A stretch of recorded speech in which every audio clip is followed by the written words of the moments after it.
The card was the size of a calling card, and twice as cruel. It was lacquered cream, edged in gilt, and at the top of it, in a copper plate so neat it might have been engraved by a watchmaker, were the words, "The 12 Suitors of Miss Isadora Vane, April to June, season of 1815. Beneath that, in a smaller, sharper hand, lay the 12 names her father had set out for her in lieu of a future. The cards had gone out the night before to every fashionable house in Mayfair. A scandal sheet had already copied them onto its second page, under the headline, "A Wager, a Lady, a List." By breakfast, the news was in 3 coffee houses and a barber's shop on Bond Street. By the time Isadora came down to the morning room, the card was waiting beside her teacup like an unexploded shell. She picked it up. The gilt was still tacky at one corner, where some impatient printer had not let the ink set. A faint smudge of it transferred to the pad of her thumb. She rubbed it away against the linen of the tablecloth and watched the small gold stain bloom on the white. It would not wash out. Few things, she had begun to think, ever did. She read the names slowly, as though slow reading might unmake them. Lord Petersmark of Wexley, Sir Henry Aubrey Lisle, the Honourable Mr. Cassian Frost, the Earl of Whithorn, Mr. Mortimer Castle, the Viscount Dereham, Sir Bertram Quill, Mr. Augustus Pell, Colonel Owen Hayde, Lord Felton Marchby, Mr. Silas Underwood, Mr. Edmund Lovelace. 12 names. 12 months ago, she had been a girl reading novels in the window seat at Vane Hall, and her father had been a country baronet with a clever wife and a quiet purse. Then a great-uncle in Yorkshire had been less careful with a candle than he ought, and the Vane fortune had quietly tripled by inheritance, and her father had decided, overnight, the way men of small imagination always decide great things, that his daughter must marry into a title before midsummer. He had set down 12 names. He had set down rules. He had set out the cards. The 13th name was not on the card. The 13th name was the reason the scandal sheet's headline was already on its second printing. Outside the long sash window, the plane trees of the square moved a little in the warm April wind. A milk cart rattled past. A nursemaid crossed the garden in the centre of the square with 2 small, clean children in white and a small dog at her ankle. And somewhere, a sparrow was making the small, bright bother of a sparrow's morning. The world, as Isadora had often had occasion to observe, did not stop for the printing of cards. The world went on, with its milk and its children and its sparrows, and the cards arrived all the same. The needle moved through the linen with a soft, small sound. "Read it again, my love," said Aunt Lavinia, from the chair by the fire, without lifting her eyes from the embroidery in her lap. "Read it aloud, so I may hear how absurd it is in your own voice." Isadora set the card down. The gilt edge caught the morning light. "Aunt, it will not become less absurd by repetition." "That is precisely how it becomes less absurd. By the 3rd reading, the words go quite flat. They no longer have any meaning at all. Then one may sit down to breakfast." Lavinia took a stitch. "Try it." She drew a breath. "Lord Petersmark of Wexley." Aunt Lavinia took a stitch. "There, already he sounds like a sneeze. Continue." She kept her voice level. "Sir Henry Aubrey Lisle." Another stitch. A sneeze followed by a sigh. Isadora set both palms flat on the linen of the table. Aunt Lavinia. "My dear, the only reasonable response to a list is a survey of its absurdities. Your father has had his fit of pride. The list is out. The list cannot be unprinted. We have 3 months. We will not waste them on tears." She glanced up, and her thin mouth softened into something not quite a smile. "We may, however, waste a great deal of them on opinions." Isadora sat down at the table. She did not pour tea. She did not pick up the toast. She stared at the card, and at the precise gilt edge of it, and the morning room, gold silk papers, the cream aubusson, the long sash windows opening onto the square, felt suddenly like a room set up for a public auction. Which, of course, it was. The teapot smelled faintly of bergamot.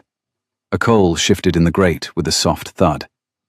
From the kitchen below came the small, competent rattle of pans and the voice of the cook scolding a maid about the temperature of an egg. Above her, in his study, her father was already pacing. 3 steps east, a pause. 3 steps west. The same pattern he had walked for 30 years, the floorboards under the green turkey carpet creaking on the same 2 boards each time. She had grown up with that pacing. It had been the bass note of her childhood. It had not, in all the years she had listened to it, ever once altered its rhythm. There were rules to the auction. Her father had written them on a separate sheet in his neat hand and pinned the sheet to the back of her dressing-room door, because he was not the sort of man who would consider a daughter might prefer privacy in such matters. Each suitor would call on her in turn, in the order set down, and would have the parlour for 1 hour. None might call out of order. None might bring a gift exceeding £20 in value, which was, her father had explained, the precise sum at which a gift ceased to be a courtesy and became an inducement. There were to be no private interviews. Aunt Lavinia would be present, embroidery in lap, opinions on tongue. There were to be no walks alone in the garden. There were to be no notes exchanged outside the parlour hour. And at the end of the season, on the morning of midsummer, Isidora was to come down the great staircase and stand at the foot of it and name one of the 12. After which there was to be no further discussion of the matter on the part of the bride. The bride. The word was already on the card. Isidora pressed her thumb against the gilt edge until it left a small smudge. Then she lifted her teacup with a steady hand and said, in the voice she used when she meant to be very precise, "Aunt, did you know about the Duke?" The needle paused. The needle paused for half a beat. "Which Duke, my dear?" She kept her hand on the rim of the saucer.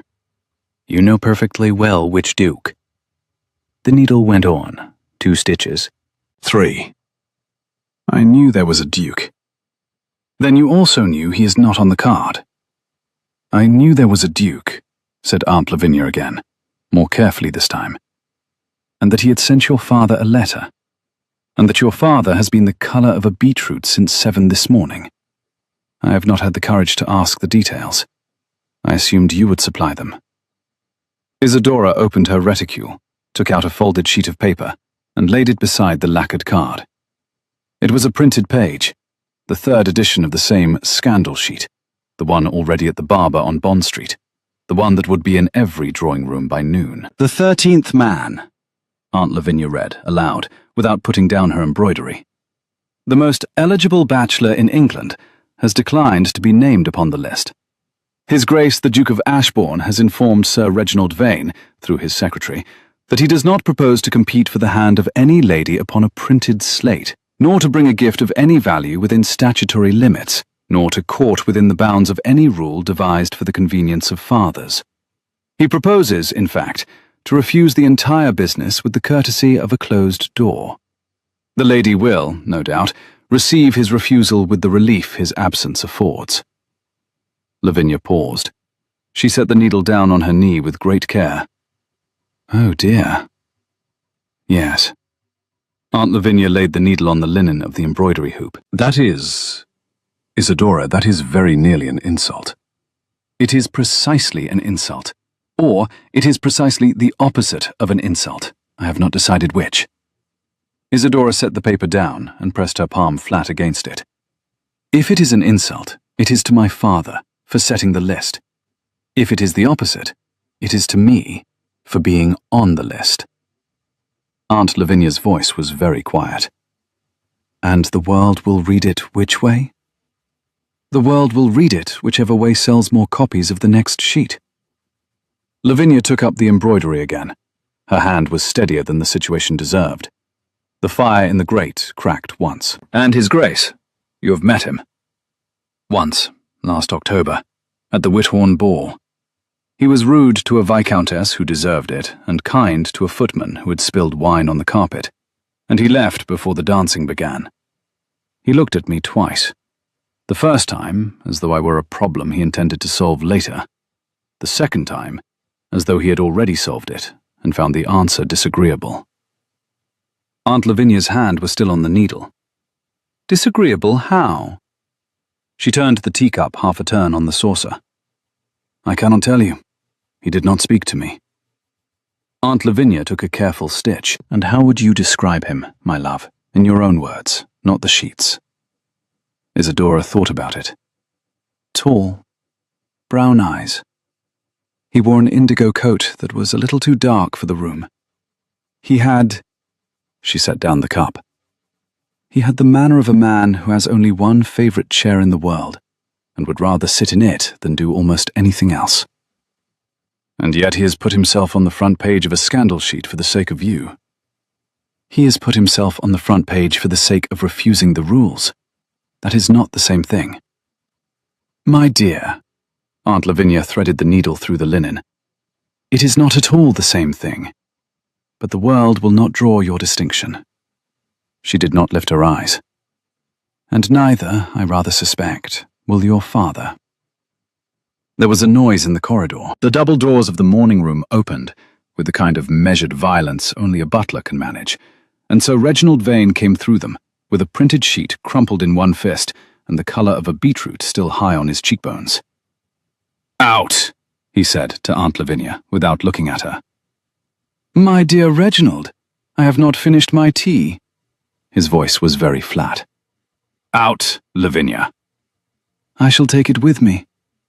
Aunt Lavinia rose, gathered her embroidery, gathered her cup, gathered, with her last shred of dignity, the unfinished slice of toast in the side plate, and walked from the room with the calm of a person who has watched the same play 3 times and knows precisely when to leave the stage. The double doors closed softly behind her. Sir Reginald slapped the crumpled sheet down on the table beside the lacquered card. Sir Reginald set both hands flat on the table. His knuckles were white. The candle in the sconce above his head guttered once and steadied. You will write to him, he said, and you will require him to come. Isadora set down her cup. The porcelain made a small, clean sound against the saucer. To come and do what, Papa? To come and stand in the parlour like the rest of them. To come and bring his gift. To come and take his hour. He cannot decline. He is a duke. She did not look at her father. She looked at the small gold smudge on the corner of the card. He has declined. Sir Reginald's hand closed on the back of the chair. The chair rocked once and was still. He has insulted me. He has insulted the printed slate, Papa. There is a distinction. You are not to draw distinctions for him, Isadora. You are not to draw distinctions for anyone. You are to be courteous. You are to be becoming. And at the end of June, you are to come down the staircase and name a name. He paused. His jaw worked once. A coal in the grate cracked. The plane trees in the square moved a little in the warm wind, and the name, Isadora, will not be his. She looked up. She set her teacup very carefully on the saucer. I thought, she said, I might choose. He did not raise his voice. He did not need to. The flat, clean syllables were enough. You will choose, said her father, from the list. That was the end of the breakfast. She sat in the empty morning room for some minutes after he had gone. The tea was cold in the cup. The toast had cooled to leather. The card still lay on the table, with the small gold smudge at its corner. From above came the resumption of the pacing. East, pause, west. Though it was, this morning, a little faster than usual, the way the rhythm of a clock spring goes a little faster when the case has been jolted. She thought about the Duke. She had thought about him, in some way or other, every day since October. She had been very careful not to admit the thinking to herself. She'd filed it under other headings. Interest in Regency politics, curiosity about Derbyshire, the question of whether brown eyes were less common than blue. And she had been, on the whole, successful in the filing. The card on the breakfast table had undone, in a single morning, 8 months of careful filing. The Duke was no longer filed. The Duke was sitting on top of the breakfast service, in print. There was no shelf in her head tidy enough to put him back on. She rose. She picked up the card.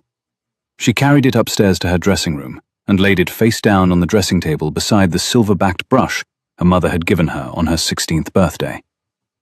Then she went to the window and looked out across the square, and she said aloud, to no one in particular, in the quiet, competent voice she used when she meant to make a plan, "Very well. 12, then.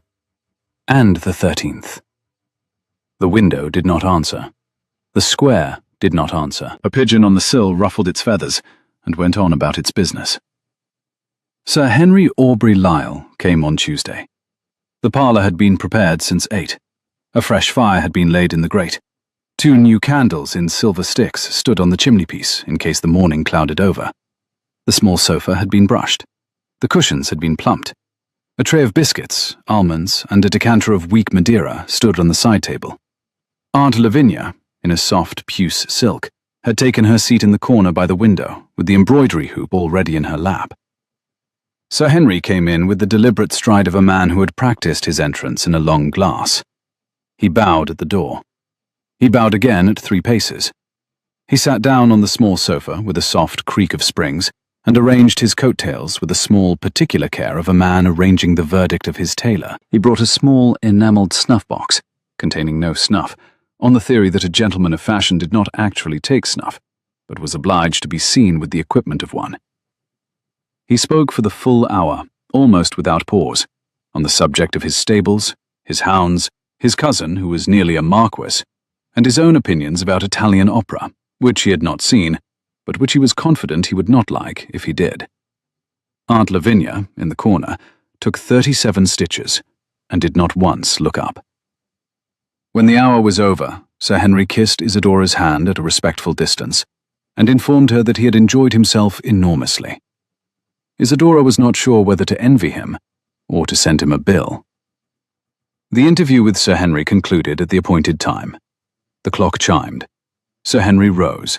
He bowed thrice. He took his leave. The front door closed behind him. Isadora sat for some moments on the small sofa, with her hands folded in her lap, and the small enamelled snuff-box on the table beside her, and she watched the fire in the grate, and felt, in the silence, the soft, small weight of the room, close over the absence of him. Lord Petersmark came on Wednesday with a small ivory fan, which he presented as though it were the moon. He was a thin, anxious young man, with a thin, anxious laugh, and he spoke of his mother for 35 minutes of the hour. The remaining 25 he spent in nervous admiration of the wallpaper. At one point he asked Isadora whether she had any preferences with regard to the colour of curtains in a future drawing-room, and when she suggested peacock blue, his face did something so mournful that she found herself, against her will, adding, "Or perhaps a softer green," merely to spare him. Wednesday afternoon, in the garden of the square, Isadora walked a circuit and watched the soft April light move on the new leaves of the plane trees. A nursemaid passed, with a small boy in a sailor suit. The thrush in the laurel sang and stopped. A dog barked once, far off in some other square. She held the ivory fan in her gloved hand and opened it and shut it once and put it away. And she went back into the house and did not think any more about Lord Petersmark, who had not, in her opinion, deserved the trouble of a future thought. Mr. Cassian Frost came on Thursday and was charming, which made him much more alarming than the other 2 combined. He was beautiful in the particular Frost way, black hair, grey eyes, a mouth that knew its own effect, and he wore a coat of deep saffron silk that managed to look entirely natural on him. He spoke in the soft, intimate register of a man who has practiced intimacy with strangers. He asked Isadora 3 questions, each better than the last, listened to her answers as though they were the most fascinating thing he had heard that month, and within 40 minutes had drawn from her an admission that she had once, when very young, tried to teach the kitchen cat to read. "And did it learn?" he said. "It declined the lesson." "A cat of taste," he smiled. "And you, Miss Vane, do you also decline lessons?" "Only the badly taught ones." "Then I must take pains," he said softly, "to teach you well." Aunt Lavinia took a stitch with such precision that Isadora heard the snap of the thread. When Mr. Frost had gone, Lavinia laid the embroidery in her lap and said, without looking at her niece, Lavinia's voice was quiet, but it was the quiet of iron. "He is a snake." Isadora pressed her palm against the cool linen of the tablecloth. "He was very pleasant." "He is a very pleasant snake. They are the worst kind." Lavinia took up the needle again. The fire in the grate cracked softly. "Do not tell your father I said so. He admires the family." Mr. Frost sent flowers the next morning, saffron roses, in a porcelain bowl, beautifully arranged. The note pinned to them was a single line in a soft, sloping hand. "The cat would have learned for me." Isadora set the note in the fire and watched the corner curl black before she looked away. The roses themselves she carried, herself, to the back stairs and gave to the under-housemaid for the servants' parlour. The girl took them with a small surprised curtsy and a flush at her throat, and Isadora thought, on the way back up the carpeted stairs, that the maid had perhaps been the only person in the entire transaction who had any honest pleasure of the flowers.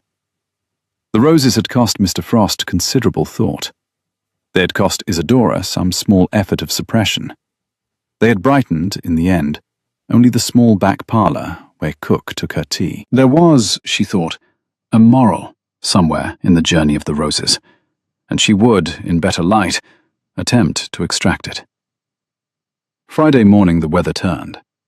A soft, warm rain fell over the square. The plane trees shone. The smell of the city changed at once from coal smoke to wet leaves and damp stone. The parlour had to be lit even at 11, and the small fire in the grate burned bright against the grey light from the window. The Earl of Whithorn came on Friday, ate 2 plates of biscuits, asked twice whether dinner would be served, and left after 50 minutes for an appointment at his bootmaker. Saturday was bright. The rain had cleared. The plane trees in the square were soft and full and clean. Mr. Mortimer Castle came on Saturday and quoted Pliny. Sunday, Isadora went to church with her father and her aunt. The morning was fine. The bells of 3 steeples rang at once over the rooftops. She sat in the family pew. She listened to a sermon on patience, which she found, in the circumstances, more apt than the curate had perhaps intended. She walked home through the square, with her hand on her father's arm, and found, in all the walk together, nothing she could think to say. The Viscount Dereham came on Monday following, and spoke entirely of his mother's pug. Sir Bertram Quill came and recited a poem he had written about Isadora's eyes, which were grey, but which he had decided in his poem to call the colour of the sea, which would have been more flattering if he had ever actually seen the sea. He read the poem aloud twice. He had written it in pencil on the back of a music sheet. The pencil had smudged in 2 places, where his thumb had rested while he read. Aunt Lavinia, in the corner, took her stitches with the small, steady precision of a metronome, and at the end of the second reading, lifted her eyes once, very briefly, to the wallpaper above Sir Bertram's left ear, and let the eyes rest there for a long moment, and then returned them to her embroidery without a word. By the end of the second week, 6 of the 12 had presented themselves, and 6 were still to come, and Isadora had begun to feel that the parlour was a small, dim room at the bottom of a very long well, and that her father, leaning over the lip of the well above, was lowering down men on ropes at hourly intervals. The parlour itself had begun to acquire, in her private estimation, the slight stale smell that small rooms take on when too many strangers have been kept in them too long. The cushions on the small sofa had grown a little flat. The carpet by the fire had a faint scuff in it from Sir Henry's restless boot. The clock on the chimney-piece, which had once been merely a clock, had become an instrument of torture. Every quarter hour it chimed, and every chime moved a stranger 1 position nearer to the door, and every chime moved the next stranger 1 position nearer along the corridor. She had taken, in those 2 weeks, to walking in the garden of the square for half an hour after each interview. The plane trees were in their soft new leaf. The grass under them was thin and patchy from the winter, and a thrush, in the same low laurel each afternoon, sang a few clear notes and stopped, as though the song had been begun by another bird and abandoned. Isadora had grown unaccountably fond of the thrush. She liked, she thought, any creature who began something and abandoned it. It was, she'd begun to see, the rarer kind of courage. The card, by now, had been read in every drawing room from Cavendish Square to Belgrave. The scandal sheet had reprinted it twice. The Duke of Ashbourne's refusal had been reprinted 4 times. The wagering book at White's had, by mid-April, 3 columns. The names of the 12, the odds on each, and a separate column under the heading, The 13th, with the question, will he come? The odds in that column began at 8-1 against and shortened week by week as the world refused to forget him. He did not come. The not coming was, in its way, a louder presence than any coming could have been.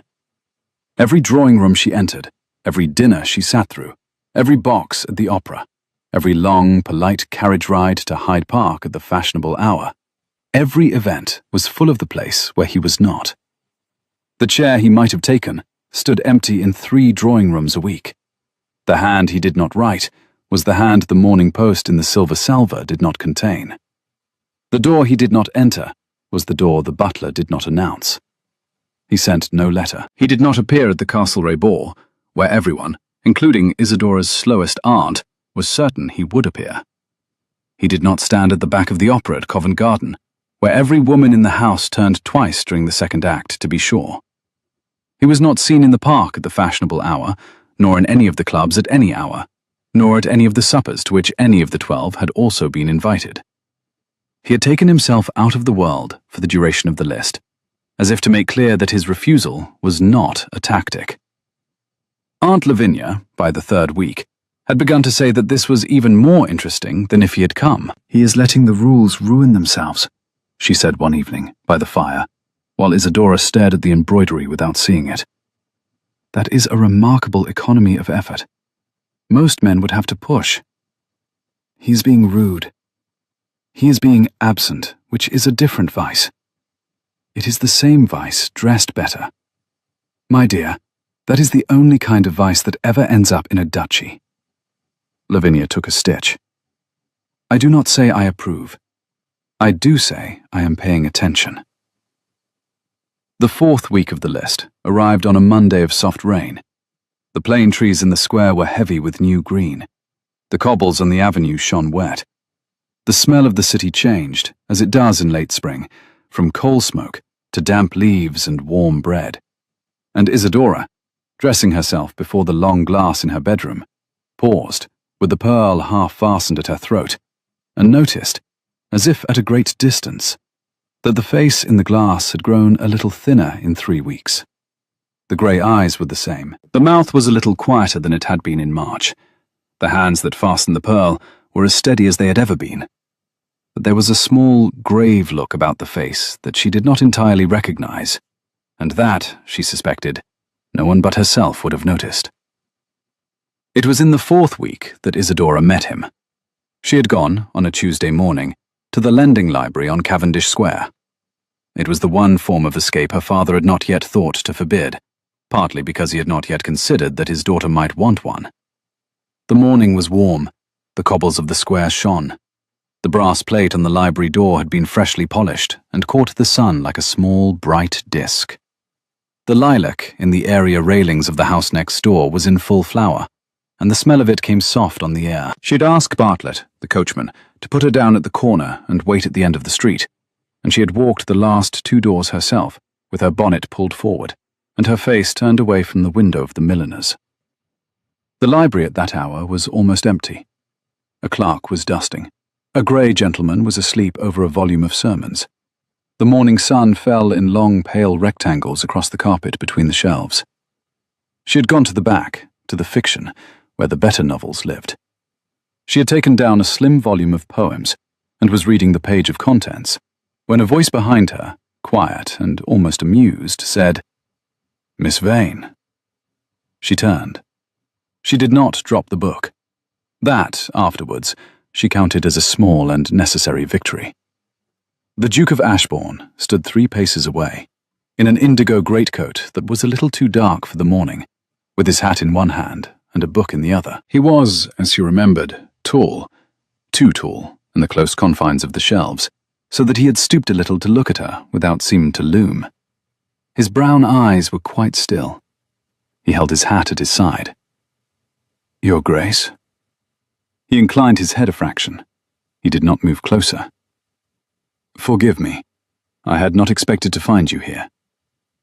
She kept her hand steady on the slim volume of poems. "And yet you knew my name." His mouth moved at the corner. It was not quite a smile. "I have read it in 3 sheets this morning. It would be difficult by now not to know it." She lifted her chin a fraction. The slim volume of poems was warm under her fingers. "And I have read yours." "Then we are equally at a disadvantage." He hesitated. "I wished to write.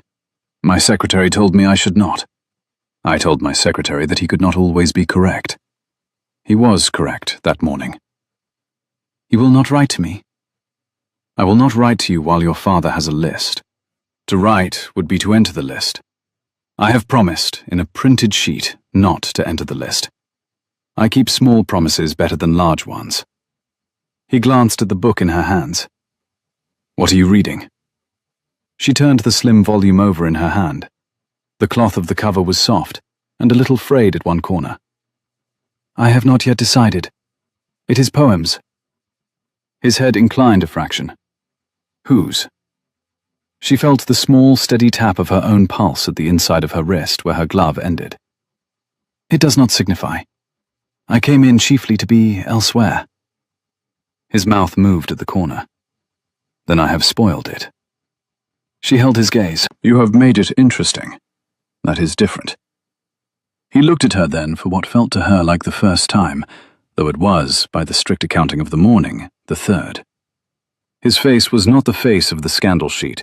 The scandal sheet had drawn him as a man of cold pride. This man was tired. His hair was a little out of order. There were faint shadows under his eyes. He looked like a man who had not slept well, and who, for reasons of his own, would not admit it to anyone, including himself. "Miss Vane," he said quietly, "I owe you an apology, and I find that I am not able to give it in any of the rooms in which it would be heard. I cannot call upon you. I cannot write. I refused both in print, before I had thought what either of them would cost you. If you wish me to come and stand in your father's parlour, and bring my £20 gift and take my hour, you have only to send word and I will come. I will be late. I will be ungracious. I will be every inch the bore the sheets describe me. But I will come." A faint warmth rose along her throat. "You would?" "Yes." "And bring your gift?" "Within the statutory limit." "And take your hour?" "And not a minute over." "And at the end of June, when I am to come down the staircase and name a name, would I be at liberty then to name yours?" He held the book very still. "You would be at liberty. I do not flatter myself that you would do it." She kept her hands quite still on the volume of poems. "Why would I not?" "Because to do it would be to permit the list to have meant anything, and the list is the thing I refuse." He looked at her then, very level. "I refuse it for you, Miss Vane, as much as for me. If I take my hour, your father wins. If you choose me at the foot of his staircase, the world will say he was right to have set the staircase up." He paused. "I would rather, on the whole, that the world said he was wrong." She drew a breath. "That is a great deal," she said, "to refuse on my behalf, without asking me." "Yes," he said, "it is. I am sorry. That is the apology I came to give." The grey gentleman over the sermons stirred and turned a page. The clerk's duster scratched on a far shelf. Somewhere in the street a barrow rattled past, and a child laughed. "Your Grace," she said, "I would like to ask you a question." "Ask." "If the list did not exist, If my father had not set out his 12, would you have called? He thought about it. He did not pretend to think. He actually thought, with his eyes on the carpet between them, for what felt like a long moment. I had intended to, he said at last. In October. I had decided in October. I went to the Whithorn ball with the intention of asking your aunt for permission to call. I lost my nerve at the door of the ballroom. She watched his face. Why? Because I am a duke, Miss Vane, and a duke who calls upon a girl in October is a duke who has chosen her in October. And I had not the courage, at that hour, to be sure of myself for both of us. He almost smiled. The almost smile did something to his mouth that she had not yet learned, at that hour, how to read. Then your father printed his list, and the matter was decided for me. I could not call without joining the auction. And so you refused the auction. And so I refused the auction. The sunlight between them moved a handbreadth on the carpet as a cloud passed. And now? And now, he said, I am the man who stands in a library and apologizes, and goes away. There is, I think, no other thing for me to be. She did not answer for a moment. She looked down at the slim volume of poems in her hands. She looked up. Will you, she said, recommend me a book? He blinked. Then, in a voice so quiet she felt it more than heard it, he said, I would be honored. He set down his hat. He came 1 pace closer, not 2. He took from a high shelf a small octavo bound in green calf with a worn gilt spine. He held it out to her without flourish. It is a translation, he said, from the Italian. Sonnets. I have read it twice. The second time was better than the first. And the third? I have not yet earned the third. She took the book. Their fingers did not touch. He had been careful that they would not. The careful absence of the touch was, in its way, louder than the touch would have been. Miss Vane. Your Grace. He did not bow. He inclined his head, very slightly, in a way that was, for a man of his rank, the equivalent of a deep obeisance.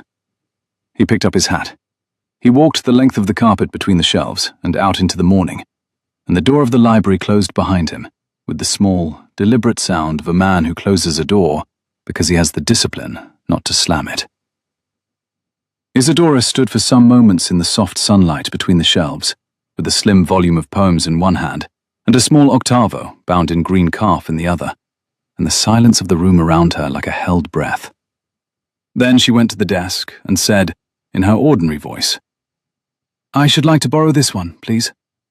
And she paid the fee, and she walked out into the street with the book under her arm and her bonnet pulled forward, and she did not look in either direction along Cavendish Square. She did not tell Aunt Lavinia about the library that evening. She did not tell her father. She put the small octavo on the table beside her bed, between a glass of water and a candle stub, and she lay awake for a long time, looking at the worn gilt of its spine, and thinking, very slowly, about the careful absence of the touch. The house, after midnight, was quieter than she had thought a house in London could be. A carriage went by once at the end of the street. A cat cried somewhere on a wall. The candle stub guttered low, then steadied, then guttered again, and the small worn gilt of the green calf spine caught the light each time the flame moved. She thought of his face in the soft sunlight between the shelves. She thought of the indigo greatcoat, but was a little too dark for the morning. She thought of the small, dry voice in which he had said, very quietly, I would be honored. She thought, also, of the fact that he had been careful not to touch her fingers when he handed her the book. The careful avoidance was, she understood now, the most particular gesture a man of his rank and discipline could make. He had made it in the small back of a public library, where no one was watching but a sleeping gentleman and a clerk with a duster, and he had made it for her benefit, and not for the room's. It was a gesture that no scandal sheet would ever print, because no scandal sheet would ever know it had occurred. The world would not give him credit for it. The world would never give him credit for any of it. Only she would know. And she would know for the rest of her life. And that, she thought, as the candle stub guttered out and the room went dark, was a particular kind of compensation for which she had not, before this morning, ever been in the market. In the days that followed, the parlour filled and emptied at hourly intervals like a tide. The weather grew warmer. The plane trees in the square thickened into full leaf. The smell of the city sharpened. Coal smoke, horse, hot stone, the warm dust of carpets beaten in the area yards of half the houses on the street. London in late April smelled of all of itself at once, and Isadora, going from parlour to garden to morning room to dressing room and back to parlour again, carried the smell of it on her skirts wherever she went. She had begun to dream, at night, of the green calf spine of the small octavo. She did not dream of the Duke himself. She dreamed of the book, and the careful absence of the touch, and the soft, sloping copperplate of the note she had not yet sent. The dreams were quiet, and they were lucid, and they left no headache in the morning, only a small, steady ache somewhere behind her breastbone that she had learned to carry around the house with her without remarking on it. Mr. Augustus Pell came and explained the principles of crop rotation. Colonel Haid came and explained the principles of cavalry. Lord Felton Marchby came with a sapphire pin worth £17, presented it with no ceremony, and spent the remaining 58 minutes of his hour describing a horse he had once owned in Kildare. Mr. Silas Underwood came and was so silent that Aunt Lavinia, by the end of the hour, was leaning forward in her chair with the embroidery in her lap forgotten, willing him, by sheer force of expectation, to produce a sentence. He did not. He left at the appointed time, bowed, and went away, having communicated, in the course of his hour, 3 observations about the weather and 1 about the upholstery. After Mr. Underwood, Aunt Lavinia rose from her corner, laid the embroidery aside with care, and walked the length of the parlour to the bell pull. She tugged it once, with great precision. Then she sat down on the sofa beside Isadora, gathered her skirts, and pressed the back of her cool, dry hand once to her niece's wrist. "My love," she said, "we shall have some tea, with sugar, and the seed cake. We are going to require sugar." The tea, when it came, was the colour of old amber, and the seed cake was warm and faintly sweet, and the maid had remembered the lemon. Isadora drank 2 cups in silence. The fire in the grate burned low and steady. The clock on the chimney-piece ticked the long, slow afternoon away. Outside in the square, somewhere, a child was crying for a kite, and the kite, by the sound of it, had gone into a tree, and a footman in livery was being dispatched, by the sound of it, to climb up after it. The world, again, went on with its business. Isadora drank her tea. The small, steady ache behind her breastbone held its precise, quiet weight. Mr. Edmund Lovelace, the youngest of the 12, came last in the first cycle. He was 23, fair, with eyes the colour of cornflowers, and he sat at the edge of his chair as though it might bite him. He brought no gift at all. When Isadora pointed out, gently, that he was permitted £20, he flushed to the roots of his hair. I had a gift," he said. "It is at home. I forgot it on the hall table. I rode here in such a state of... I forgot it." "What was it?" "A book, of botanical drawings. My sister chose it. She said it was the kind of book a lady might like." He looked at the carpet. "Forgive me. You may bring it next time." "There is to be a next time?" "There are to be 12 next times, Mr. Lovelace. There are rules." He nodded miserably and stared at the carpet, and spoke for the rest of the hour, in a low and stumbling voice, about a hedgerow on his father's estate, where, in the right week of June, the wild roses opened all at once, and the hedge for 2 days together was nothing but white. Aunt Lavinia, in the corner, took 20 stitches without looking down. When he was gone, Lavinia said, "That one is too young, my love. He is a boy. He is the kindest of them. Kindness is not enough. He cannot stand up to your father for 10 minutes together. None of them can. That, said Lavinia, is rather the difficulty, is it not? The difficulty, in the 5th week, sharpened. Mr. Cassian Frost, having taken his first hour with charm, took his second with something quieter and more dangerous. He brought no gift at all. He sat in the parlour with his beautiful saffron coat and his beautiful grey eyes and his beautiful soft voice, and he spoke about a small estate of his in Hertfordshire, a stone house, a walled garden, a particular tree under which, he said, he meant to plant a particular bench for a particular wife to sit on, with a particular book. He described the house with such care that Isadora, who had a clear inner eye, could see the bench, the tree, the wife in her summer gown. He waited until Aunt Lavinia had bent very low over a difficult stitch, and then he leaned, just a little, toward Isadora across the small table, and he said, in the soft, sloping voice of his note, "I know about the library." She did not move. She did not allow her face to change. She set down her cup with a steady hand and said, "I beg your pardon, Mr. Frost." The library on Cavendish Square. The morning of the 11th. The slim volume of poems on the table beside your bed. The octavo bound in green calf. The colour left her face.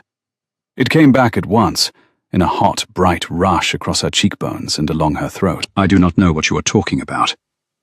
"Of course you do. So do I. So does the man I paid, on the Tuesday afternoon, to follow your carriage to the corner. So does the maid I paid, on the Wednesday morning, to look in your dressing room. So, by Friday, will any sheet that pays me for the story." He smiled gently. "I do not propose to sell the story. I propose to keep it. I propose to be the man who keeps it. Your father has set out 12 names. He has set out rules. I propose to be the man inside the rules who can hold the rules. Choose me at the foot of the staircase on Midsummer, Miss Vane, and the story will never leave my mouth. Choose any other, and it will be in print by breakfast." Aunt Lavinia took her stitch. She did not look up. She did not move. The fire in the grate burned low. The clock on the chimney-piece ticked once, very precisely, into the silence. "Mr. Frost," said Isadora, in a voice she did not entirely recognize as her own, "your hour is not yet over. I will, however, ring." His soft, sloping voice did not change. The grey eyes did not change either. "You will not ring." She set her hands flat on her knees under the table. "I will." "You will not. Because if you ring, the maid who comes to the door will be the maid I have already paid, and she will see in your face that I have spoken, and the story will leave the house tonight in any case. Ring, if you like. I am quite content to be turned out, and to be the man who turned the key." There was a small, terrible silence in the parlour. The fire popped in the grate. A coal fell. Aunt Lavinia's needle paused, then resumed. "Mr. Frost," said Aunt Lavinia, without lifting her eyes, "did you say you had no gift for my niece today?" I beg your pardon, madam." "You brought no gift. The rule is £20. You brought nothing. That is a breach of the rules of the list. I shall mention it to my brother." She took a stitch. "And I shall mention also that you spent the second half of your hour in conversation with me on the subject of the gardens at Chiswick. Did we not, Mr. Frost, speak at considerable length about the gardens at Chiswick?" He looked at her. Slowly the saffron beauty of his face arranged itself into something close to admiration. "We did, madam," he said. "I thought so. My memory upon such things is excellent. My memory on conversations that did not take place is even better. I should not, were I you, propose to call again." She took another stitch. "And the maid you have paid, Mr. Frost, is the maid I dismissed on Monday for the very fault you describe? She is no longer in this house. She will be glad of your shilling, but it will not buy you what you supposed it would buy you." For a long moment he stood quite still. Then he rose. He bowed, very correctly, to Isadora. "Miss Vane." "Mr. Frost." He walked out of the parlour with the calm of a man who has lost only the first move of a long game, and is not yet inclined to mind. The door closed. Aunt Lavinia laid her embroidery down in her lap. "My love," she said, very quietly. "Is there a small octavo, bound in green calf, on the table beside your bed?" "Yes." "And on what morning, my dear, were you in the library at Cavendish Square?" "On the 11th. "And alone?" "Not entirely." Lavinia closed her eyes for a long moment. When she opened them again, her face was the face of a woman who had reached, late in life, a decision she had been postponing for years. "My dear," she said, "we are going to have to be very clever, you and I. Your father cannot help us. He is not clever in the manner that this requires. He is loud, and he is proud, and he means well, and he is going to make everything worse." She took up the needle again. "I shall tell him, this evening, that the maid I dismissed on Monday took a packet of letters with her, and that I have engaged a new maid from a country agency, and that nothing of consequence has occurred. I shall be entirely calm. He will believe me, because I am, in his eyes, a foolish person, and a foolish person who is calm is the most reassuring sight in the world to a worried man." She glanced at Isadora. "And you, my love, will write a note." "To whom?" "To His Grace the Duke of Ashbourne. You will not ask him to come. You will not ask him to call. You will tell him, in 3 lines, that Mr. Cassian Frost has spoken of the library on Cavendish Square, in the parlour of Vane House this morning, and that you are uncertain how long the story may keep. You will tell him nothing more. You will sign it I, and you will send it by the underfootman, who is loyal to me, and who can be trusted to put it into the hand of His Grace's secretary, and not into the hand of any sheet. And then? And then we wait. For what? For what he does. And if he does nothing? Then, said Aunt Lavinia, taking a careful stitch, we shall have learned something useful about him before midsummer, which is more than your father will have learned in 3 months. Isadora wrote the note. She wrote it in her own hand. She sealed it with plain wax and no crest. She gave it to the underfootman, who took it without a word, and she watched him go out of the back gate into the mews. And she stood for a long moment at the window, with her forehead against the cool glass, and thought, very carefully, about the careful absence of the touch. The Duke did not write back. He came. The morning was bright and warm. The plane trees in the square moved a little in the breeze. A milk cart was at the corner. A grey pigeon stalked the railings of the area. The air smelled of warm stone, and a faint sweetness of lilac from someone's window box. He came at 9 the following morning, which was not an hour at which gentlemen called, and he came alone, on horseback, and he came up the front steps of Vane House 2 at a time, and he came into the hall with his hat in one hand, and his riding gloves in the other, and his indigo greatcoat unbuttoned, and he said to the butler, in a voice so quiet and so absolute that the butler did not even consider arguing, "I am here to see Sir Reginald Vane." He did not ask for Isadora. He did not ask for Aunt Lavinia.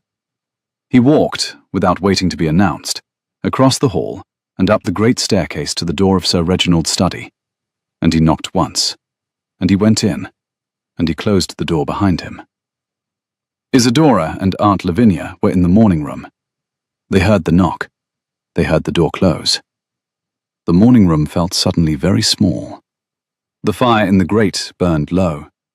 The clock on the chimney-piece ticked softly. A coal shifted. The smell of bergamot from the cooling teapot was thin in the air.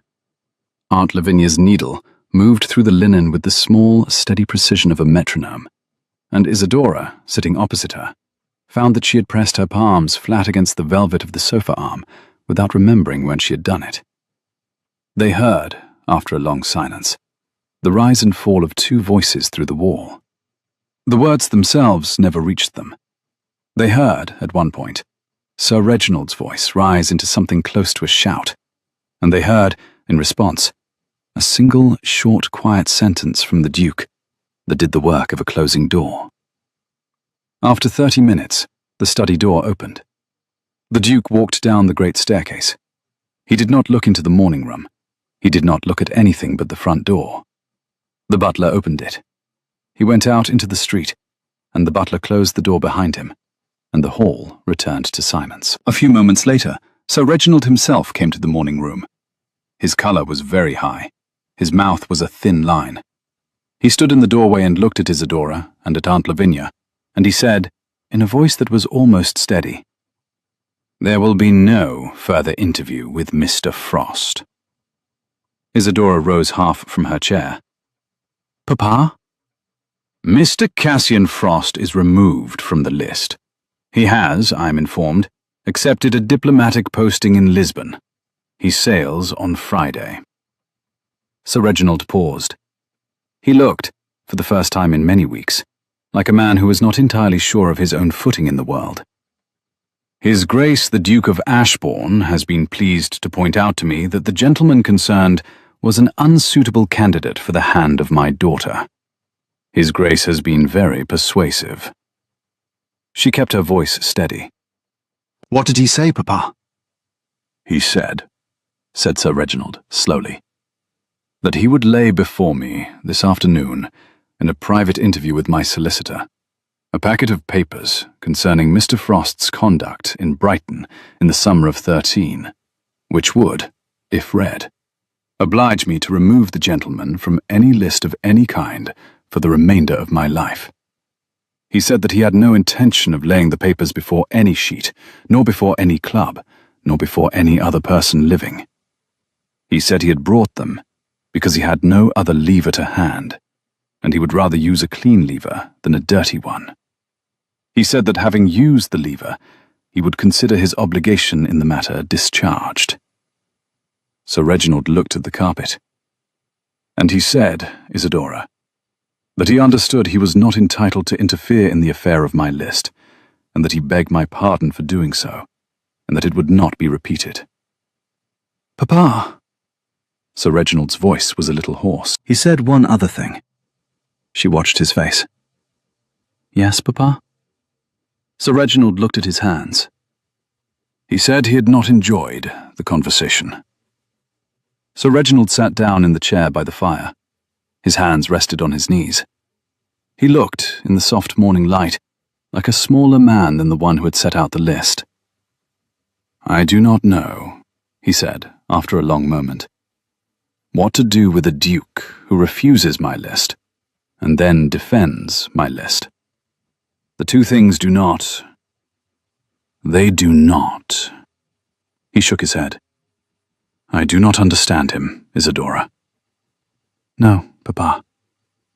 "And I do not understand," he said, more quietly, "what kind of man I have asked you to choose, that he could be so easily what he was, and so easily not be it." Isadora set down her teacup. She crossed the room. She knelt by her father's chair and laid her hand on the back of his. For a moment he sat absolutely still. Then he turned his hand over and held hers very tightly. "Papa." The colour at his cheekbones had faded. "I have been a fool, my dear." She knelt by his chair. "Not entirely, Papa." "Largely." The fire cracked again. "Largely, then." He laughed. It was a small laugh, and it was not at all a happy one, but it was the first laugh Isadora had heard from him in 7 weeks. "There is still a list." "Yes, Papa, there is still a list." "It has 11 names on it." "Yes, Papa." "And His Grace is still not upon it." "No, Papa."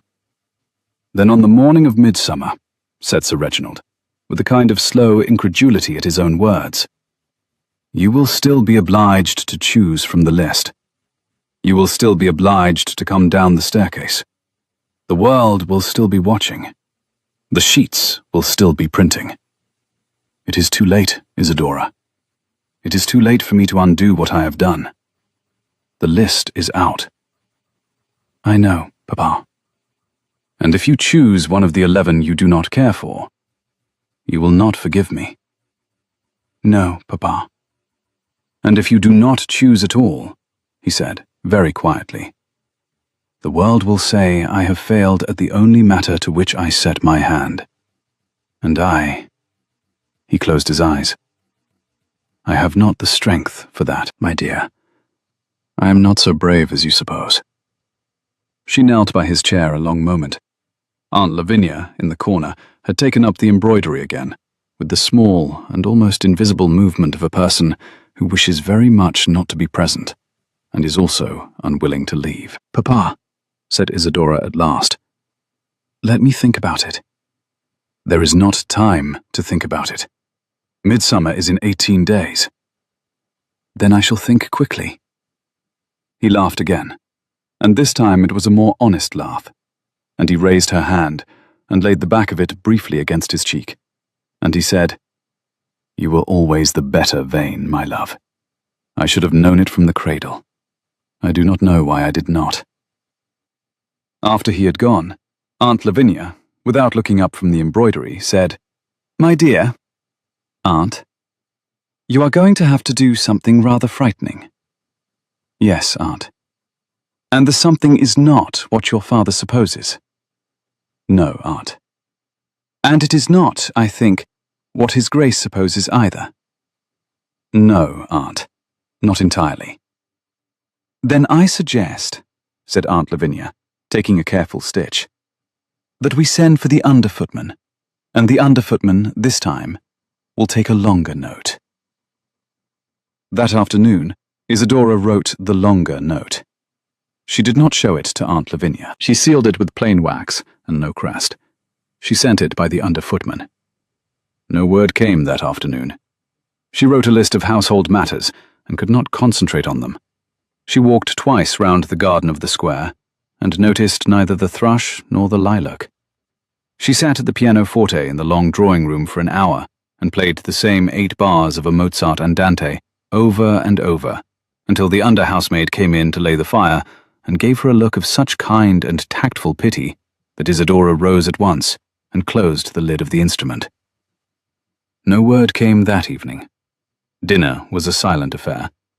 Sir Reginald, opposite her, ate with the slow, careful motions of a man who was not, on the whole, hungry, but who had not given himself permission to admit it. Aunt Lavinia, at the foot of the table, kept up a small, bright thread of conversation about a neighbour's new bonnet and a charity bazaar in Hanover Square and the price of asparagus, and the long, polite silences in between were filled by the soft chiming of cutlery against porcelain and the quiet tread of the underfootman on the carpet. By the second morning she had not heard back, and a small, frightened space had opened up under her ribs that no amount of careful thinking could close. She lay in bed until 8, which was not her habit. The light through the white muslin curtain was bright and warm. A blackbird in the garden of the square sang a long, liquid phrase, and stopped, and sang it again, and stopped, and the small, frightened space under her ribs held its same precise weight on either repetition. By the second evening, she had begun to imagine, in the soft, idle, dangerous way that is the chief vice of waiting, what it would be like to live in a stone house with a walled garden and a particular bench under a particular tree, if the bench were the right one. She was annoyed with herself for the picture. The annoyance did not make the picture go away. She saw, in the picture, a tall sash window with a deep stone sill. She saw soft, warm, honey-coloured stone walls. She saw a long bookcase of dark wood with a faint smell of beeswax and old leather. She saw, on the bench under the tree, a small square of warm sun and a book left open face down on the seat by someone who would, in a moment, come back to it. The picture, like the blackbird, repeated itself and stopped, and repeated itself again. On the third morning, Aunt Lavinia came into the breakfast room with a small folded paper in her hand. No seal, no crest. The handwriting unmistakable. From the library, said Aunt Lavinia dryly. The under-footman is becoming quite fond of the librarian. He says she gave him a biscuit. Isadora opened the paper. There were 3 lines. Cavendish Square, Thursday at 10. The same shelf. There is a thing I should like to say, and I find that I have no other room in which I am permitted to say it. A. She read it 3 times. She folded it again. She set it on the table beside her cup. She kept her eyes on the folded paper instead of meeting Aunt Lavinia's gaze, because if she looked at Aunt Lavinia, she would do something undignified, and Aunt Lavinia would look back at her with the kind face of a person who had seen this particular undignified thing before in her own life, and had taken the trouble, ever after, to be discreet about it. The egg cup on the breakfast table was painted with a small blue forget-me-not. The toast in the rack was warm, and the butter in the small glass dish was beginning, in the bright morning warmth, to soften at one edge. The teapot steamed gently. The under-housemaid passed in the corridor with a soft tread. Isadora pressed her palm flat against the table and felt the cool of the linen and the warmth of the toast rack and the small, steady tap of her own pulse in her wrist. "My dear," said Aunt Lavinia, "eat your egg." "I am not hungry." "Eat it anyway. It will steady you. There is nothing that the small, careful business of an egg cannot steady in a person of sense." Isadora ate her egg. Wednesday passed in a blur of small, unremembered tasks. She wrote 3 letters and could not afterwards have said to whom. She had her hair done. She sat for an hour in the long drawing room with a book of poems open on her lap and read the same sonnet 7 times before realizing she had not understood a single line. Aunt Lavinia, in her usual chair, took stitches with the small, steady precision of a metronome and let the whole afternoon pass without asking a single question. Thursday, at 10, she stood once again in the back of the library on Cavendish Square. The morning was warmer than it had been in April. The sun fell through the high windows in long, pale rectangles across the carpet between the shelves. The grey gentleman was again asleep over the same volume of sermons, as though he had not moved in 3 weeks. The clerk was dusting a different shelf. The slim volume of poems she had borrowed sat in her reticule, ready to be returned. The small octavo, bound in green calf, sat at home on her table, between a glass of water and a candle stub, where it had sat every night for 3 weeks. He came in at 10 precisely. He saw her at the back of the room. He walked the length of the carpet between the shelves with his hat in one hand and his book in the other. He stopped 1 pace from her, with the hat steady at his side. "Miss Vane." "Your Grace?" "I have come," he said, "to say a thing that is true and inconvenient.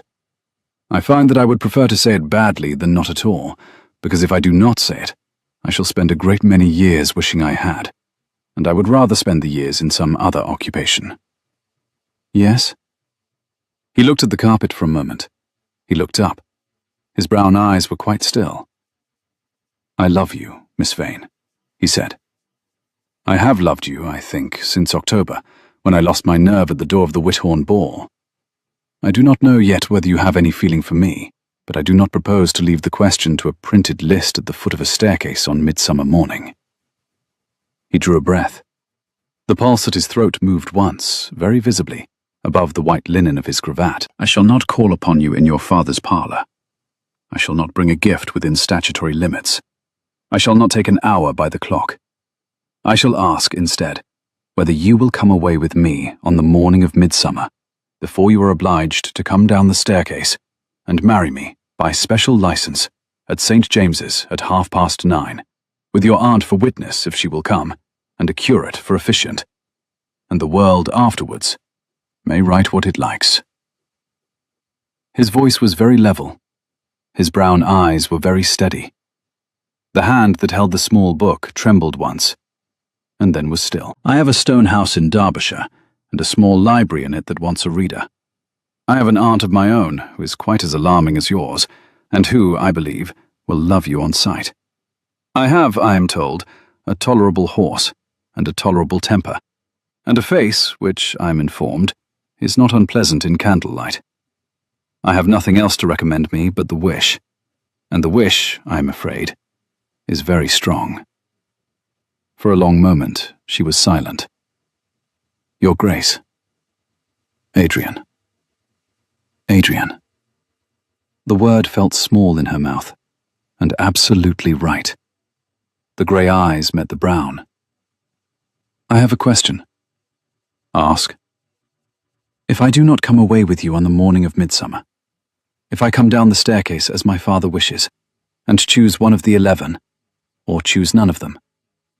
What then? He looked at her steadily. Then I shall be in the chapel at St. James's at 9:30, with the curate, with no bride, and with the discipline not to leave until 10, in case you change your mind in the carriage. At 10, I shall walk out into the street, and I shall ride north, and I shall live, I hope, a tolerable life. I shall not blame you. I shall not write to you again.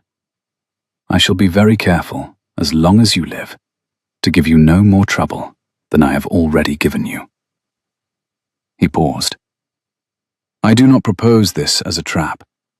I propose it as the only door I can open without going through your father's house. If you will not come through it, I shall close it gently behind me and lock it from the other side. The closing of the door, I promise you, will make no sound. And the careful absence of the touch. He smiled then, for the first time, with the corner of his mouth. The careful absence of the touch, he said, is the only kind of touch I have permitted myself to think of, Miss Vane, for these 8 weeks together. I have been very disciplined.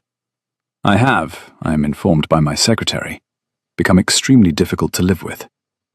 Your secretary is to be pitied. He is paid handsomely. Even so. Even so.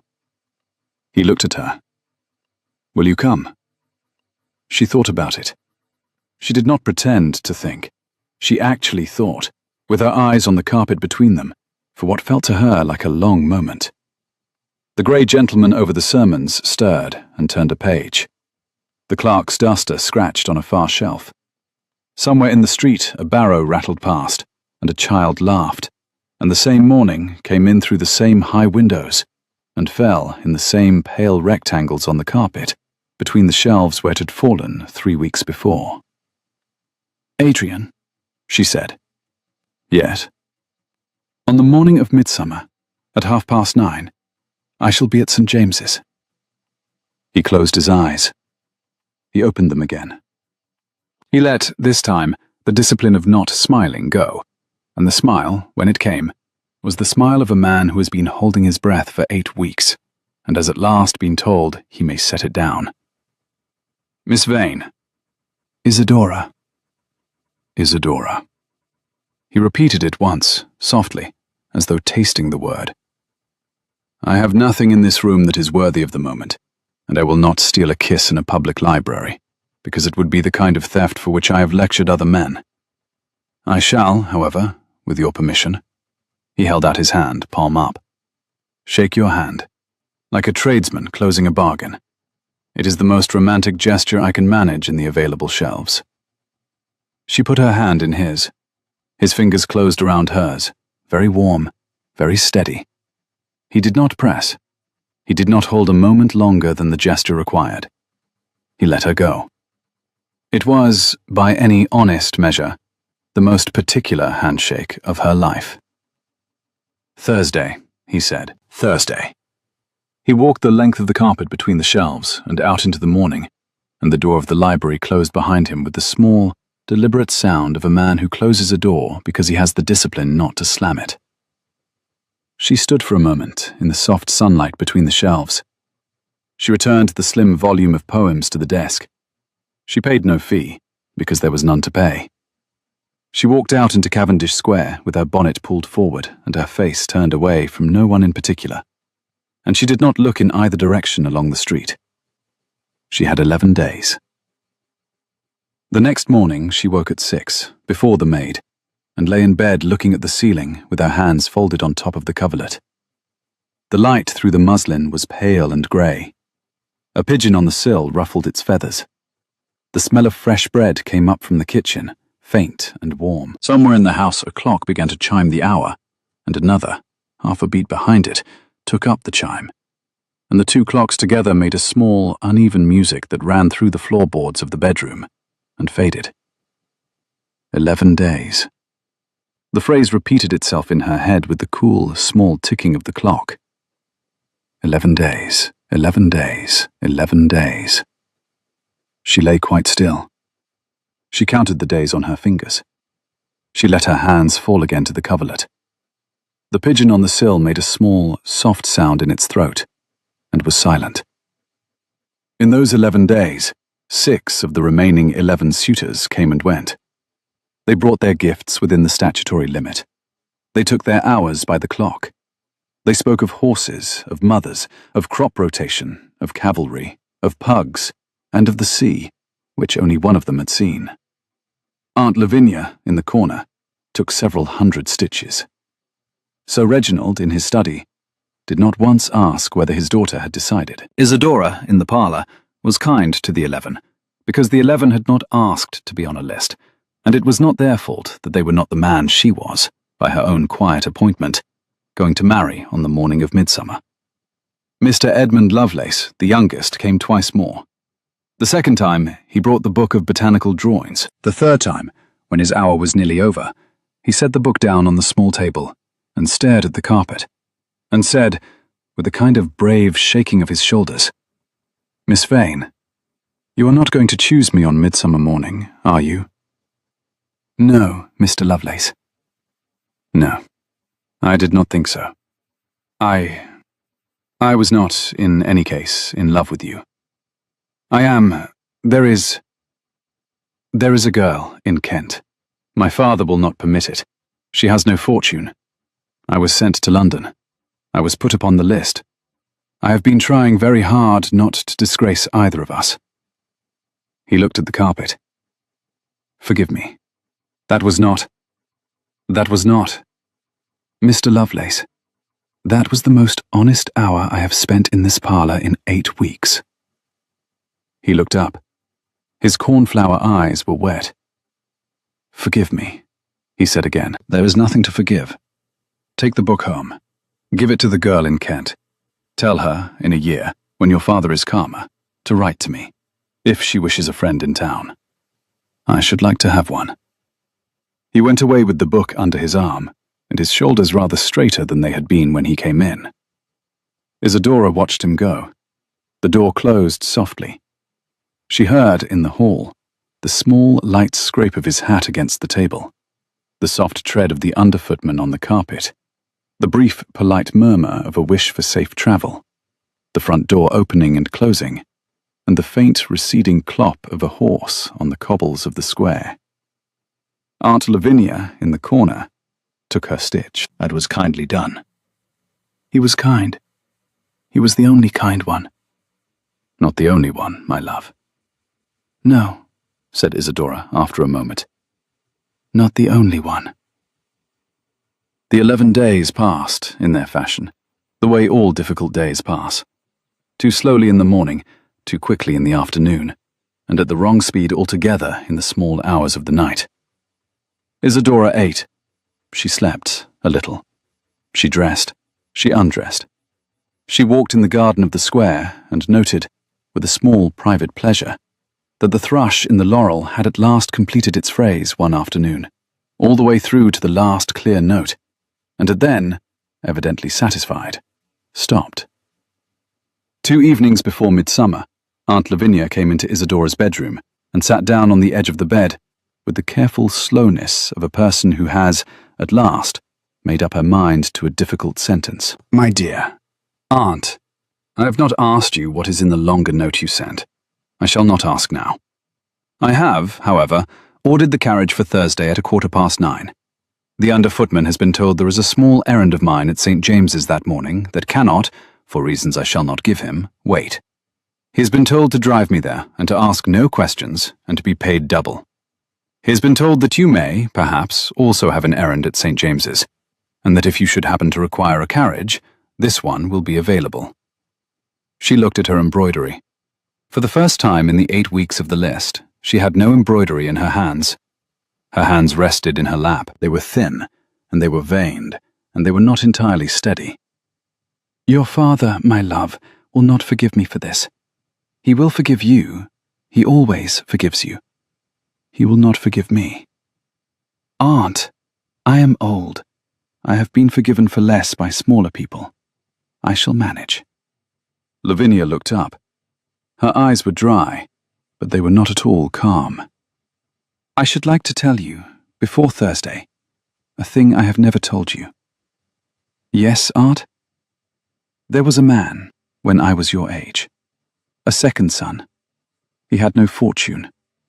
He had a face I could not stop looking at. He asked me, in a garden in Buckinghamshire, on a midsummer evening, to come away with him on the morning following. And I said I would think about it overnight. She closed her eyes. She opened them again. I thought, my dear, with great care, all night. By morning, I had decided. By the time I dressed and went down to breakfast and walked out into the garden to find him, he had gone. He had been called away on a family matter. By the time he came back, 6 weeks later, I had been promised to your uncle, who was a good man and a kind man and a generous man, and not, my love, the same man. She lifted her hands and set them flat on the coverlet. I do not regret your uncle. I loved your uncle. I would not undo my marriage to your uncle for any prize the world could set in front of me. But I have, all the same, sat by a great many fires in a great many years, embroidering a great many cushions, thinking about a midsummer morning in a garden in Buckinghamshire, and a face I could not stop looking at, and a decision I made overnight which was not, my dear, the wrong decision, but which was the decision that closed the door on the other room of my life. She was quiet for a moment. I do not say to you, my love, choose the Duke. I say to you, choose. Do not let the morning choose for you. Do not let the staircase choose. Do not let your father, who loves you, but who is, she almost laughed, who is a man, my love, and therefore not entirely to be trusted on the question of staircases. Do not let me choose. Choose, Isadora. Choose with your eyes open. And whatever you choose, I shall, on Thursday morning at 9:15, be in the carriage at the back door, and the driver will be paid double, and the door will be open. Isadora put her hand on Aunt Lavinia's hand. Aunt Lavinia turned her hand over and held it very tightly. They sat that way a long moment, the candle stub burning low between them, the small octavo bound in green calf on the table, the curtains stirring at the open window, the warm air of June moving softly through the room. Aunt, my dear. Thank you. Do not thank me yet. Thank me on Friday morning, when we are either at St. James's or at home, and either way I shall be in a state of considerable agitation, and shall require a great deal of tea.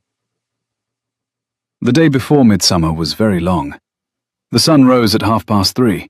The square was still grey. The plane trees were dark green and quiet.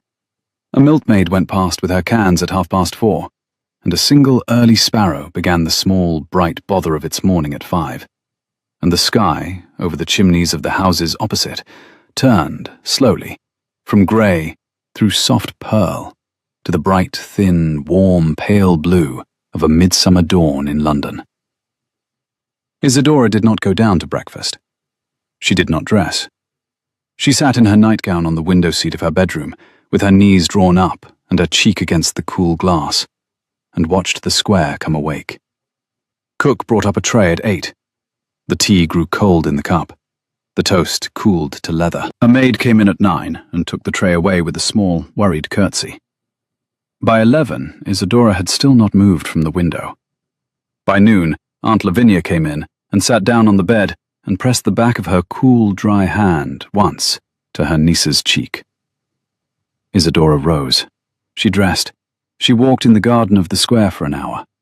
The thrush in the laurel sang its few clear notes and stopped, as ever, mid-phrase, and the rare flat patch of grass under the plane trees smelled of warm earth and a little of crushed clover, and a bee, mistaken in its hour, bumbled past her shoulder and went on about its business. She watched it go. She thought of her father, who had not yet decided to keep bees. The thought, in the warm afternoon, made her smile for the first time in a week. She went back to the house at 3. She drank tea with Aunt Lavinia in the small back parlour, where Cook took her tea. The saffron roses, she observed, had wilted on Sunday and been thrown away. The bowl was now full of plain white pinks from the kitchen garden. They smelled, faintly and unexpectedly, of pepper. The night before midsummer was longer. Isadora did not sleep. She sat at her window in her nightgown, with the small octavo in her lap and the candle stub guttering on the table beside her. And she watched the square below her, the lamplighter going his rounds, the soft glow of one window opposite, where some other person, perhaps, was also not sleeping. And she thought, with the slow and very careful thinking of a person who has at last understood that the world does not, in fact, end at the foot of a staircase. She thought of the Duke. She thought of the careful absence of the touch. She thought of the small octavo bound in green calf. She thought of the handshake in the library, the smile that came at the end of 8 weeks of held breath, the indigo greatcoat, the brown eyes, the apology offered in the only room in which he was permitted to offer it. Then, in the very small hours, she thought of the staircase. She thought of her father at the foot of it, in his best coat, with the colour of a beetroot on his cheekbones, and his hands locked behind his back, watching for her. She thought of the world watching for her. The scandal sheets, the wagering book at White's, the 11 suitors arranged in 2 neat rows in the great hall of Vane House, each in his Sunday best, each holding his hat. She thought of Mr. Edmund Lovelace standing among them, with the book of botanical drawings he had not given her, looking miserable for the girl in Kent. She thought of Lord Petersmark in his nervous laugh and his anxious face. She thought of Aunt Lavinia, who had told her, in the soft voice of a woman who had decided once overnight, that she should not let the morning choose for her. And then she did the things she had not, in 8 weeks of the list, allowed herself to do. She put down the small octavo. She walked to her writing desk. She lit a fresh candle. She took out a sheet of paper and the silver pen her mother had given her on her 16th birthday, and she wrote a letter. It was not a long letter. It was the most honest sentence she had ever written, set out in 3 parts. The first part was for her father. The second part was for the 11 suitors. The third part was for the world. To my father, she wrote, I am going to St. James's. I love him. I should rather have told you in your study, but you would have shouted, and I would have lost my courage. And you would have lost your daughter on a misunderstanding instead of on a sentence. I love him. I shall come home this evening on his arm, and you shall, if you will have us, give us our supper, because I am still your daughter, and shall always be, and a marriage is not the end of a daughter, only of a list. To the 11, she wrote, I thank you for your hours, and your gifts, and your conversation. You were not the man I was going to marry. You were not, any of you, the men your fathers, or in some cases your mothers, or in 1 or 2 cases your own better selves, wished you to be in this parlour. I wish you, every one of you, to find the room in which you are permitted to say a true and inconvenient thing. To the world, she wrote, the list is over. There is no 13th man and no 12th choice. There is only a woman in a carriage at 9:30 on midsummer morning, going to a chapel in St. James's. Print what you like. I shall not read it. She sealed the 3 parts of the letter. She put them on the table. She lay down on her bed in her nightgown. She did not sleep. She watched the gray come into the window. She heard, somewhere in the house, the very small sounds of a maid laying a fire below. At 5:15 she rose. She dressed herself, slowly, in the gown she had laid out the night before, in indigo silk, plain, without ornament, of a particular dark blue that was almost, in the grey morning light, the colour of the Duke's greatcoat. She did her own hair, because the maid Aunt Lavinia had engaged was new, and would have made her late. She fastened at her throat the small pearl her mother had given her at 15. The indigo silk was cool under her fingers as she smoothed it down over her hip. The pearl was warm almost at once against the skin of her throat. She picked up the small octavo bound in green calf, opened it once, closed it again, and tucked it into a reticule beside the apple Aunt Lavinia would put in her hand at 9. The reticule felt, in her hand, a great deal heavier than its contents could possibly weigh. She slung it over her wrist anyway, with the small, steady firmness of a soldier slinging a haversack. and she went to the long glass at the end of the room and looked at herself once, very honestly, from head to foot. The face in the glass was the face of a woman of 24. It was, by some accidents of architecture, a beautiful face. But it was not, this morning, beautiful in any way that signified. It was, this morning, the face of a person who had made up her mind. She had not, before, been entirely sure what the face of a person who had made up her mind looked like. She studied it now with mild curiosity. It was, on the whole, a face she thought she could go on living with for a great many years. She turned from the glass. She picked up her gloves. She went down the back stairs. At 9:15 she walked down the back stairs of Vane House and out into the mews. The carriage was there. Aunt Lavinia was already in it, in a dove-grey silk and an absolutely steady face, with 3 folded papers in her lap. The under-footman was on the box, and he was, as Aunt Lavinia had said, being paid double. "My love." Aunt Lavinia's hand rested on her own knee. "Aunt, did you sleep?" "No, Aunt." "Did you eat?" "No, Aunt." "I have an apple, my dear, in this basket, and a small piece of bread, and a flask of weak tea. You will eat them on the way, because you cannot be married on an empty stomach. It is a superstition of mine. I have not been married on an empty stomach. I have, however, attended a great many weddings of women who were, and they have all of them, without exception, complained afterwards of the headache. Aunt." Aunt Lavinia's hand was warm and steady on the lid of the basket. "Eat the apple, my dear." Isadora ate the apple.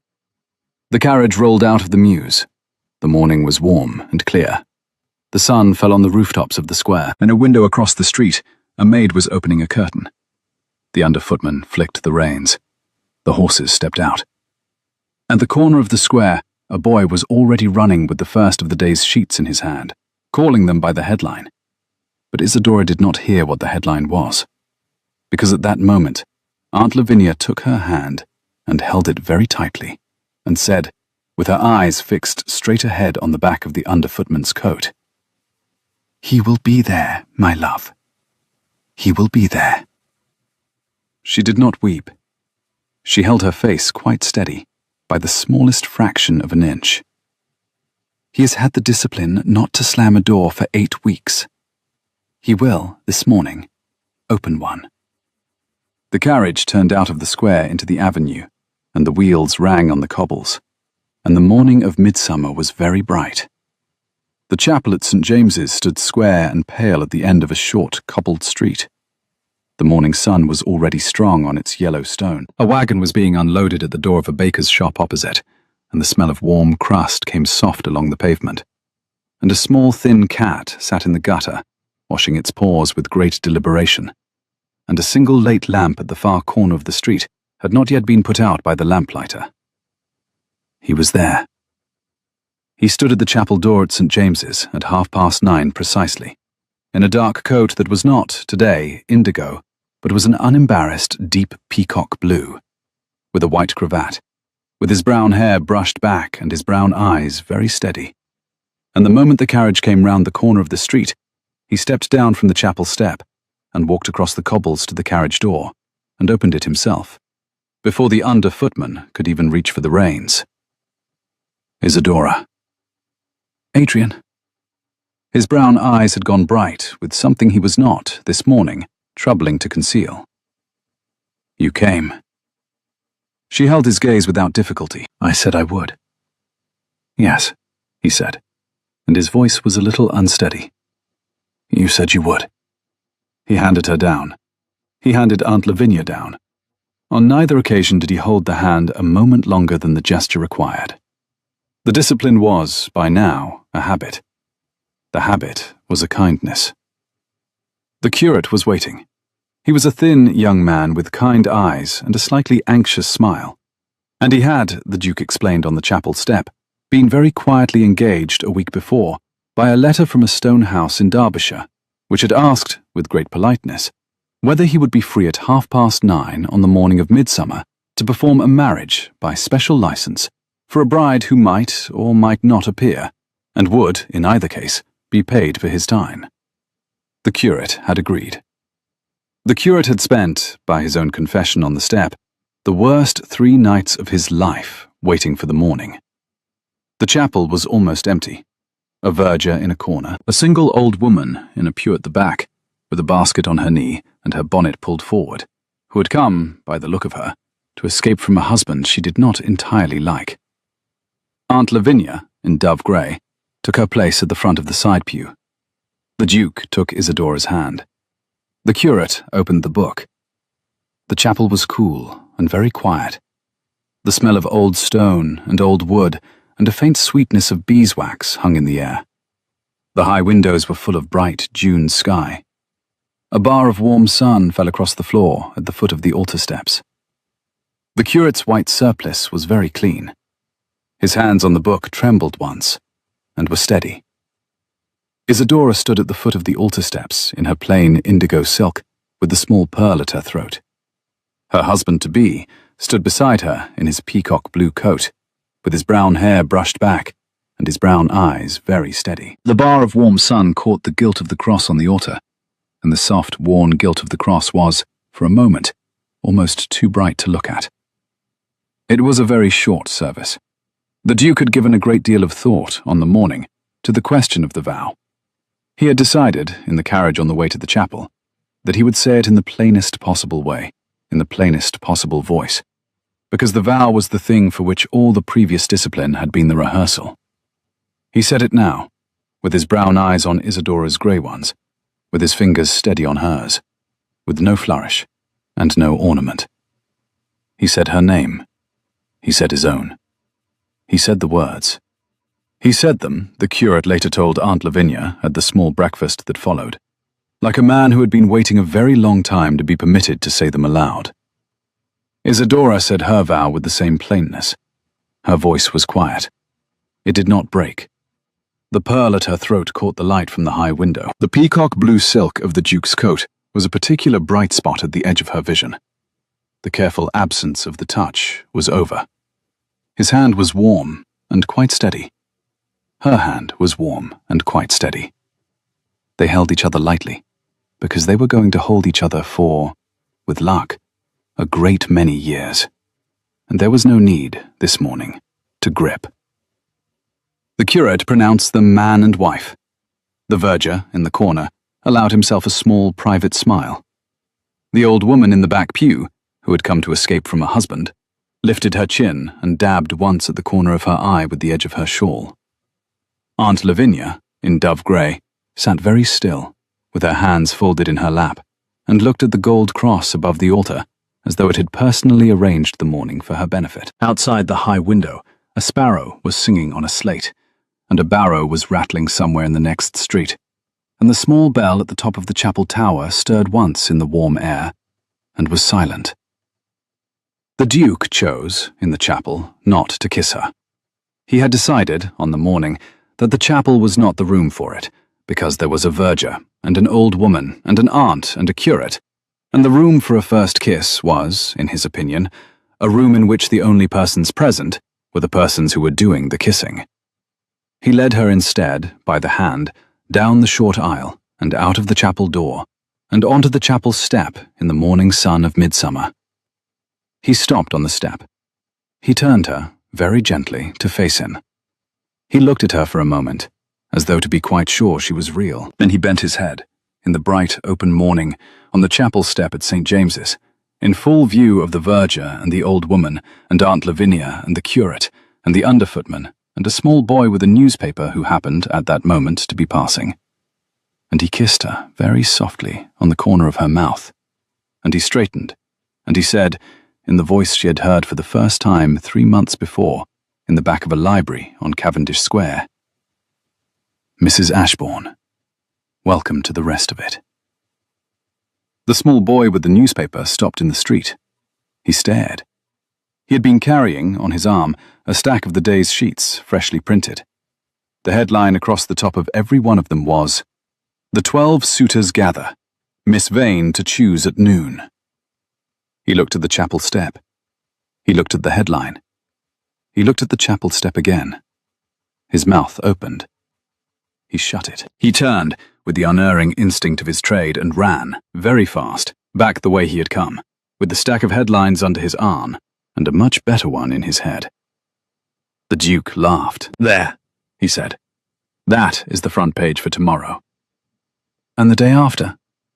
"The day after," he said, "we shall be in Derbyshire, and there will be no sheets at all, because the village does not run to them, and the only news will be that the wild roses in the hedge by the south lawn have opened all at once, and the hedge for 2 days together is nothing but white. I have, in fact, ordered the wild roses to do so. They have agreed. They are an obliging hedge." "You are absurd." "Yes. I have hidden it from you, until now, with considerable effort. I shall not hide it any more. You will have to live with it." "I shall manage." "You shall have to manage with a great many other things also. I have an aunt as alarming as yours. I have a tolerable horse. I have a face which, you have informed me at some risk to your reputation, is not unpleasant in candlelight. I have a small library that wants a reader. I have, I am afraid, no other recommendations. None. None worth listing." "Then it is just as well," said Isidora, "that I do not propose to make a list." He did then, for the first time in 8 weeks, laugh openly, with his head thrown back a little, in the bright morning sun of midsummer on the chapel step at St. James's, and Aunt Lavinia, on the step behind him, took out her handkerchief, and pretended to dust it, and pretended she was not dusting her eyes. The carriage came round. The Duke handed Isidora in. The Duke handed Aunt Lavinia in. The Duke stepped in himself and sat opposite. The underfootman, with his second double-paid task of the morning, flicked the reins. The horses stepped out. The wheels rang on the cobbles. The sun was now full on the front of the chapel. The thin cat in the gutter watched the carriage go past, with the polite indifference of a creature whose own morning was more important. A church clock somewhere in the next street rang the 3/4. The smell of warm crust hung soft on the air for a long moment after the carriage had passed, and then the smell was gone, and the morning of midsummer in London went on about its business in the bright, clear, warm air of a fine June day. Inside the carriage, the Duke had taken Isidora's hand. He held it lightly, with his thumb against the inside of her wrist where the pulse was. Aunt Lavinia, opposite them, had at last permitted her face to soften, and she sat with her dove-grey gloves folded in her lap, and her eyes on the seam of the carriage roof, and a small private smile at the corner of her mouth that she let stand, for the entire length of the drive, in plain view. They went back, by the long route, to Vane House. They went up the front steps. The Duke gave his arm to Isidora. Aunt Lavinia walked behind them, dry-eyed, and quite as alarming as any aunt could wish to be. Sir Reginald was in the great hall. He had, on the news of the empty staircase, summoned the 11 suitors out of the parlour and into the hall, where they stood now in 2 awkward rows in their Sunday best, each with his hat in his hand, each entirely unsure what was happening. The wagering book at White's, by this time, would already have heard. The headline was already, in the head of a small boy with a newspaper, halfway to a printer. The morning was very bright through the long sash windows of the hall. Sir Reginald looked at his daughter. He looked at the Duke. He looked at the 11 men in 2 rows. He looked at his daughter again.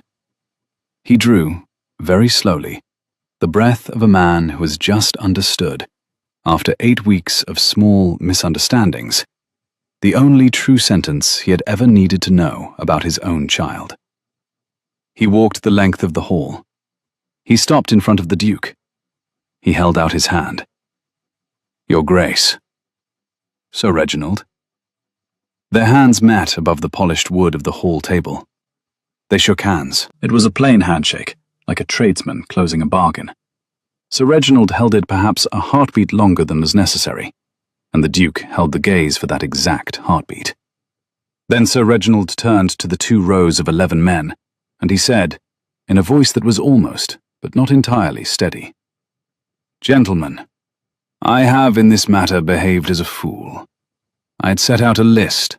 I had set out rules. I had supposed that the world might be ordered by the printing of a card. The world, I am informed by my daughter, is not so ordered. I beg your pardon for the hours of your spring. I beg your pardon for the gifts within statutory limits. I beg, in particular, the pardon of any one of you who came to this house in the honest hope of a wife. I cannot give you a wife. I can give you breakfast. The dining room is through there. You will find, I trust, that the kitchen has prepared more than enough." There was a small, astonished silence. Then Lord Petersmark, who had not, in any prior moment of his life, been the first to do anything, gave a thin, anxious laugh and said, "Sir Reginald, on the whole, I should rather have the breakfast." And one or two of the others laughed, and then more of them laughed, and Mr. Edmund Lovelace, at the back, looked at the carpet and smiled, very privately, into his collar, and thought of a girl in Kent. They went, in 2 awkward rows, into breakfast. The dining room, by the smell of it, had been preparing for the morning since 5.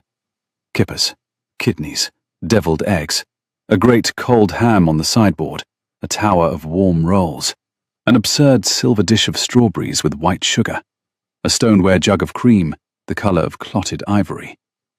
Sir Reginald had ordered, as he had ordered everything for the past 3 months, on a scale considerably grander than the occasion required. The 11 gentlemen filed in their Sunday best, with the look of men who had at last understood what kind of morning they had walked into, and had decided, on the whole, to make the best of it. Lord Petersmark made directly for the strawberries. Colonel Haid took up a strategic position beside the ham, with the air of a man who would now stand his ground. Mr. Edmund Lovelace stood for a moment at the door, with his hat still in his hand, and then, very quietly, he set the hat on the side table and went in. Sir Reginald stood a moment in the hall, alone but for his daughter and his new son-in-law and his sister. "Lavinia?" "Reginald?" "You knew." "I knew." "You did not tell me." "I did not tell you, Reginald. I am sorry. I have been waiting, all my life, to be allowed to do one large, foolish thing without consulting you. I have done it. I am, on the whole, not sorry." He looked at her. The colour of a beetroot was, at last, leaving his cheekbones. The morning light fell soft on his face. "Lavinia," he said, very quietly. "Thank you." Her hand, in his sister's careful way, found his. They stood that way a long moment. Then Sir Reginald turned to Isadora, and he set his other hand on her shoulder, very gently, and he said, "My dear, welcome home." "I am home, Papa." "Yes." He looked at her. He almost laughed. "I rather see that you are." The journey north took 3 days. Isadora saw, for the first time in her life, the Peak Country in late June. Long, pale green hills, low stone walls running over them like the seams of a great quilt. Sheep in the high pastures, the soft splash of streams under low, arched bridges, the warm honey colour of the stone in the villages where they changed horses. She rode beside her husband in an open chaise the second afternoon, and the wind smelled of cut hay and warm bracken, and a lark went up out of a field beside the road and sang an unreasonably long song against the bright, pale sky. 6 weeks later, on a soft August morning, at the stone house in Derbyshire, Isadora Ashbourne came down the great staircase of her own house in a plain morning gown of ruby silk, with her hair simply done and her shoes very quiet on the steps. Her husband was at the foot of the staircase. He was reading a letter. He looked up as she came down. He held the letter loosely. The August morning came warm through the open door of the stone house. The hedge of wild roses on the south lawn shone a clean, bright white in the soft sun. "From your aunt," he said. "She informs us that the 11 gentlemen have every one of them recovered from the morning of midsummer. She informs us in particular that Mr. Edmund Lovelace has married his girl in Kent, that Lord Petersmark has become engaged to a young lady from Northumberland with very firm views on the colour of curtains, and that Mr. Cassian Frost has been seen in Lisbon on the arm of a French marquise who, your aunt is delighted to report, has the reputation of being a snake of considerable ability. He folded the letter. She also informs us that your father is taking up beekeeping. She turned the word over once. Beekeeping. Beekeeping. He has decided, she says, that bees are the only creatures who do not require to be set out on a card. He has ordered 6 hives. He is extremely happy. Isadora reached the foot of the staircase. She stopped on the last step. Her husband held out his hand. She put hers in it. He did not press. He held a moment longer than the gesture required. Mrs. Ashbourne. Mr. Ashbourne. There is a thing on the south lawn I should like you to see. What thing? A hedge of wild roses. They have, since Tuesday, opened all at once.